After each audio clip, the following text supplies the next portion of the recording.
যাদের এই শীতে শরীরের প্রচণ্ড ঠান্ডা থাকে, যাদের এই শীতে শরীর প্রচণ্ড ঠান্ডা থাকে তাদের বলছি, আপনার শরীর কি খুব বেশি ঠান্ডা থাকে? কম্বল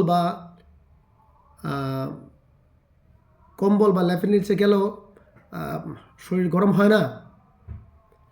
আমাদের জন্য সমাধান একটা, ঠিক আছে? সেটা হচ্ছে 3টি এলাচ, 3টি লং, 3টি এলাচ, 3টি লং এবং একটা পান, সুপারি, জর্দা, খয়ের, চুন ছাড়া শুধু পান, আর সাথে একটু খাঁটি মধু নেবেন। একটা পান নেবেন, 3টি এলাচ নেবেন, 3টি লং নেবেন, আর সামান্য একটু খাঁটি মধু নেবেন। আপনি শুতে যাওয়ার আগে খেয়ে নিন।